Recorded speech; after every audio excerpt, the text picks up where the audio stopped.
Hello, everyone. For those who don't know me, my name is Tara Elzingre, and I am thrilled to be here today for the second of the Tech Control Room series webinars. Today, we're going to be talking all about prompt engineering and really just trying to keep it as basic as possible to give you as much information that you can actually use from today, and that it's something that you can implement straight away as well where possible.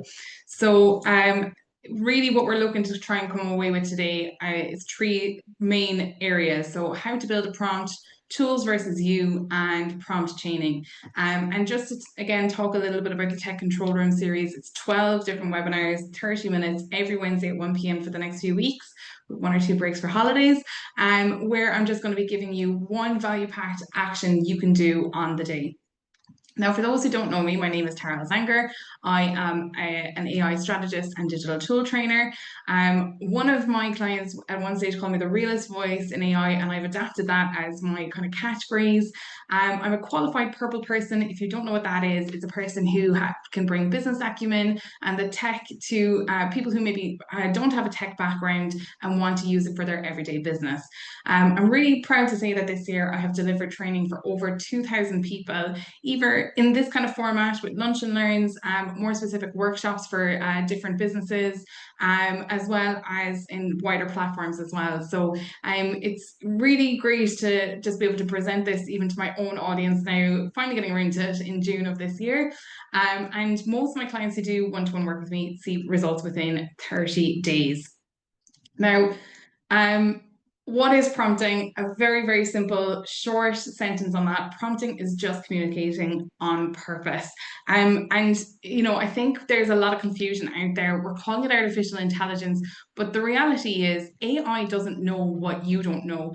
It is up to you to give it direction. It is up to you to allow it to, I suppose, take that direction. And if it's poor instructions that you're giving, the outputs are going to be poor, they're going to be generic as well.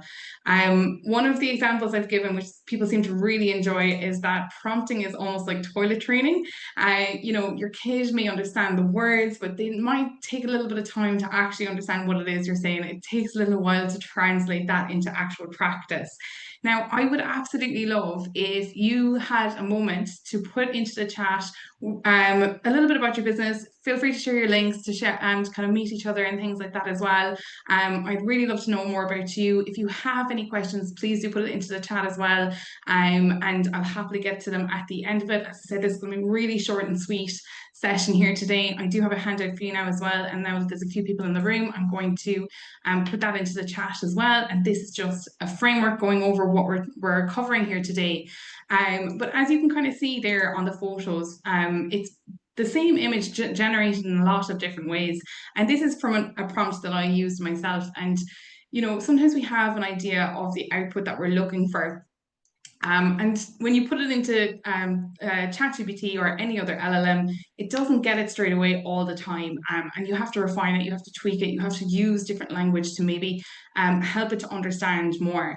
And that's really what we're looking at today. Like, how do you prompt, on purpose so that they understand what it is you're trying to communicate? And again, as you might have seen by my second name, Elzingre, my husband is Swiss, and quite often we will have the same word for something, but it could have completely different meanings to us. And we've had to, over the years, really shuffle together to understand that we're talking about the same thing. And it's the exact same with AI. We really do confuse the fact that AI is an intelligent thing, but really what it's doing, it's recognizing linguistic patterns, and it is translating that, and I'll almost put an asterisk on its creativity level, because it's using our prompt to generate what it thinks that we want. And think again is an asterisk next to it. It does not have emotional intelligence. It does not have self-awareness.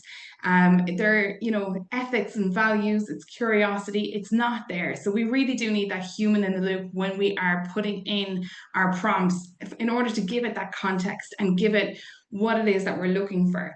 So if you are looking to use an LLM to generate content for you, for your platform, for your business, then you need to be able to explain what it is you're looking for to the LLM in order for it to generate what you are looking for. So quite often I talk about it being like you're onboarding a new staff member.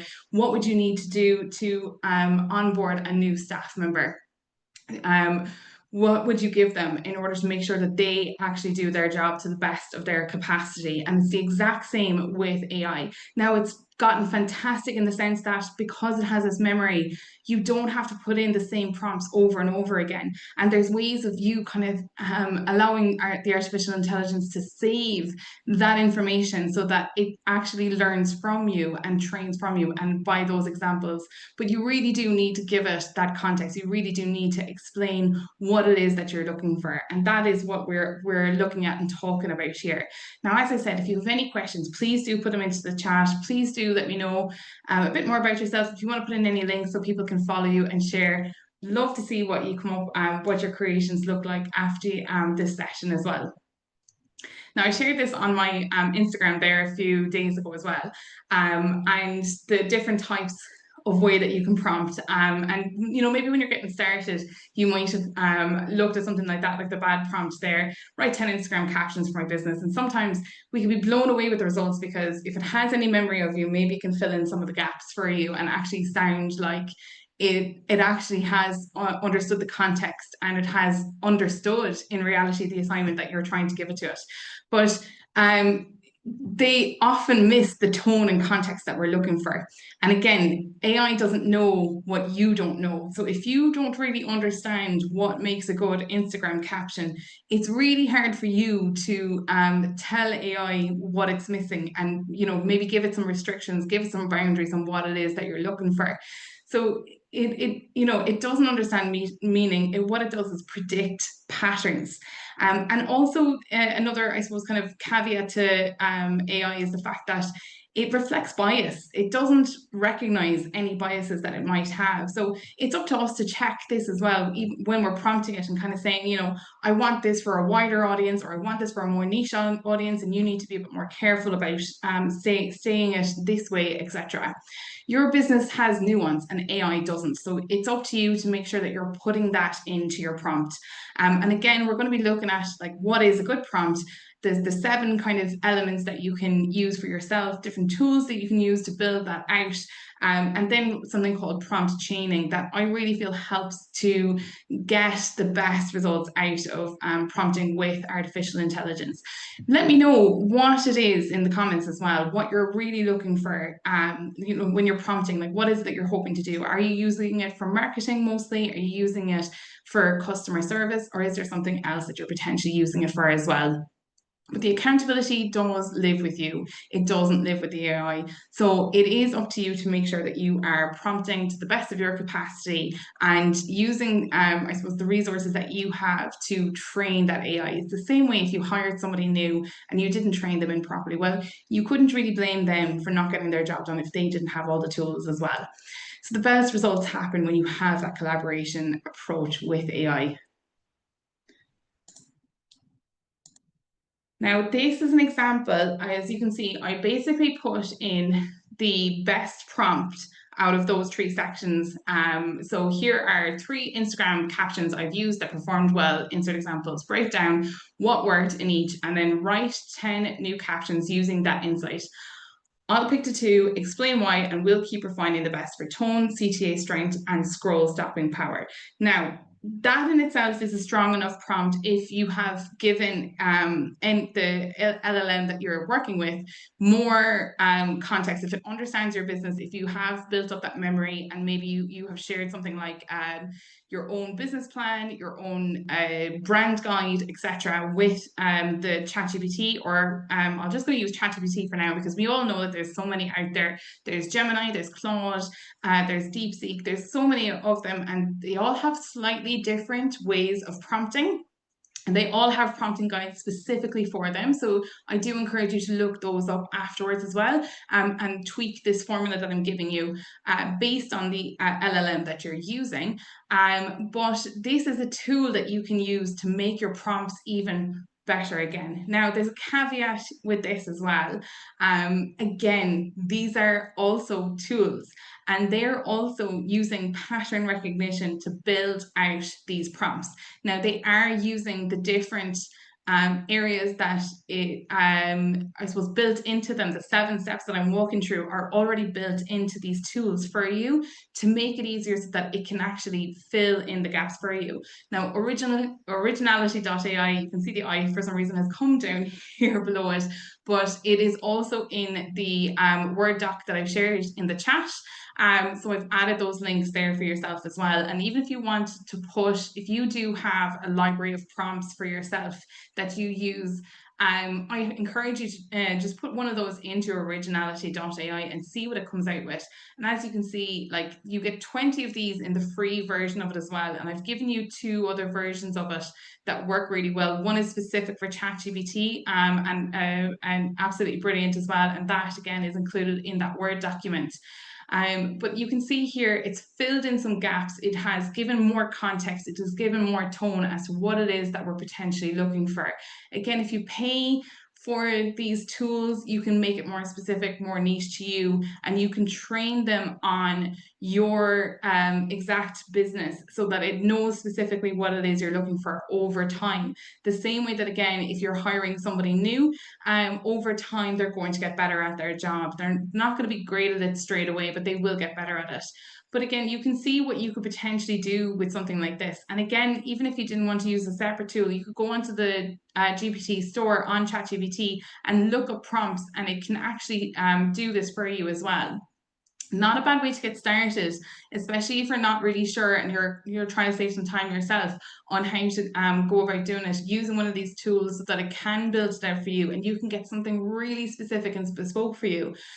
You can add in this prompt then to ChatGPT and give it some examples as well. If you have seen something, if for instance if you're writing a blog and you've seen a blog that you like, you can say, look, I like this style of blog, but I want you to insert this information into this style of blog. Can you combine the two for me? So it's just, those tools are really quick, easy ways to help you get started with it. Again, always think about the human in the loop and where you may need to tweak this. So even if you copied and pasted this into it, do you actually really want it to be something that is relatable and has a bit of humor to it, or do you need it to be a bit more serious? Do you need to change that around? Has it just, I suppose for want of a better term, has it just assumed that that is what you're looking for on it? Now, as I said, you can see here, this is the prompt that I has put up, and this is what it has come out with. And all these tools work in a similar way. You again have to prompt the prompt machine, and so it's still relying on the information you have. So, again, if you're looking for it for digital marketing, but you're not actually really a big fan of digital marketing and you don't really know what works for Instagram posts, I would still talk to a human first. Go visit the local enterprise office, come and join an Enterprise Nation Lunch and learn more about digital marketing so you understand what is a good Instagram post and what's not a good Instagram post, so that you can prompt with it beforehand. But AI isn't going to know that going to know that you don't understand the difference either. Hope that all makes sense. I think I got a bit tongue twisted there myself. So these are the 7 elements, and again, I have come up with these. As I said, Gemini has a slightly different variation to this. ChatGPT has a different variation to this. But when you put in a prompt, what it's searching for, all of those LLMs are essentially searching for all of these types of information. Any form of generative AI is looking for these forms of information in order to give you a response in this format. Call to action is purposely at the end there because it's not always relevant, especially if you're making an image or something like that. So first and foremost, what is your goal? So what output are you expecting? And maybe you haven't a clue yourself as to what you actually think it's going to look like at the end.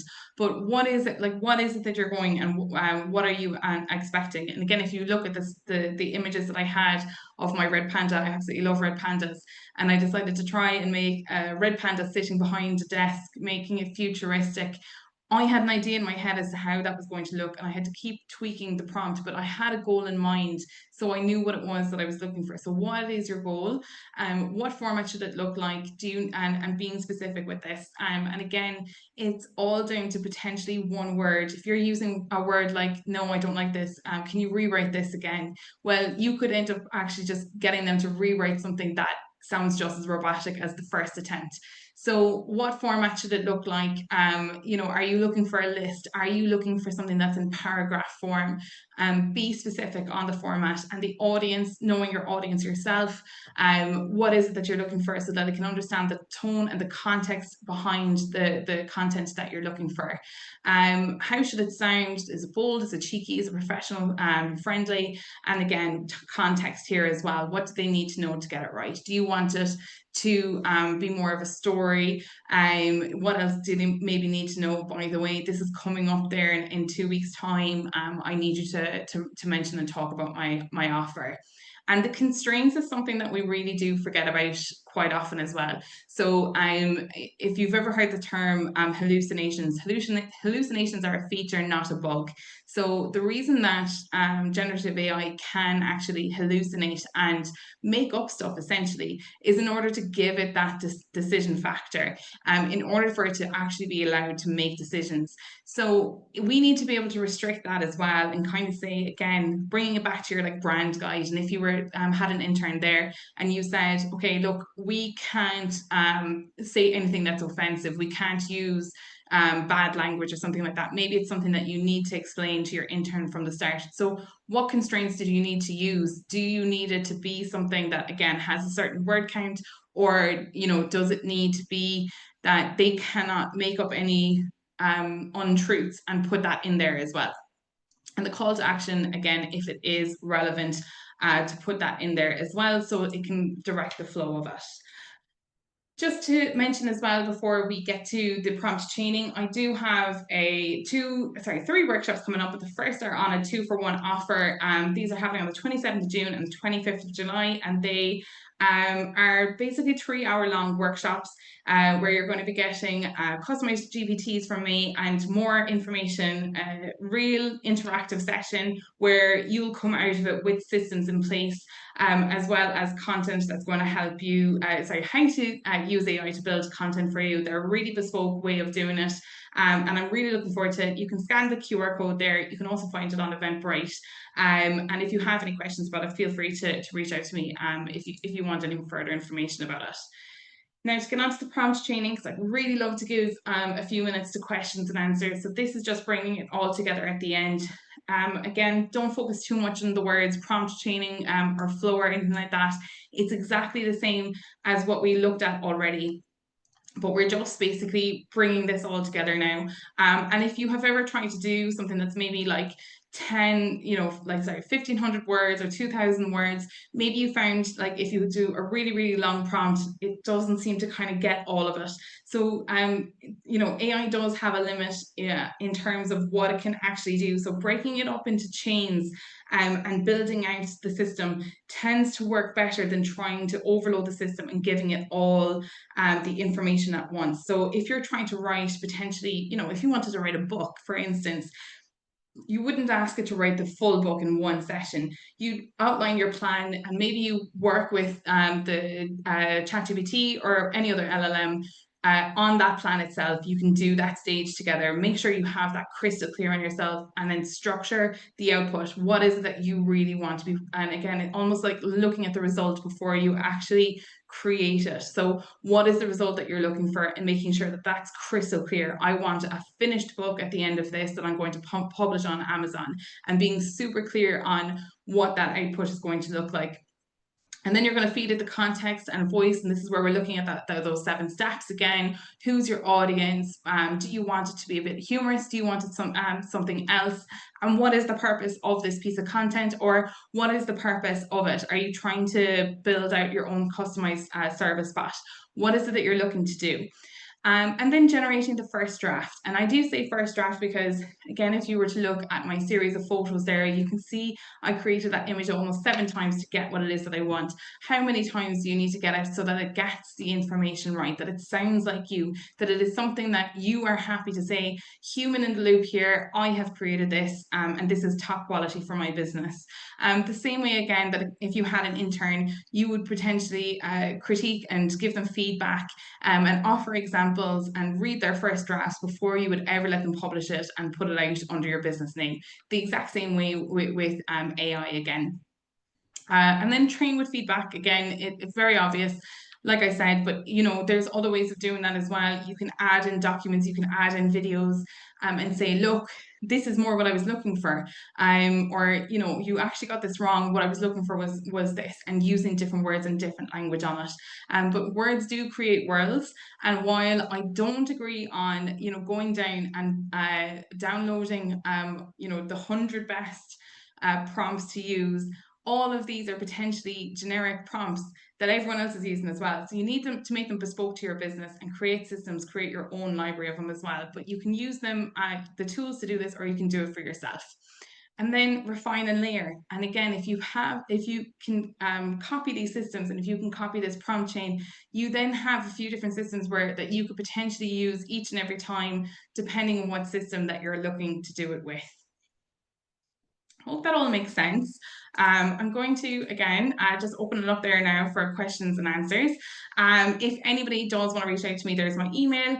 You can also find me on social media, LinkedIn and Instagram are where I hang out most often, or you can check out my website as well. If you do have any questions, again, feel free to put them into the chat, or if you're happy enough to unmute yourself, you can join online there as well.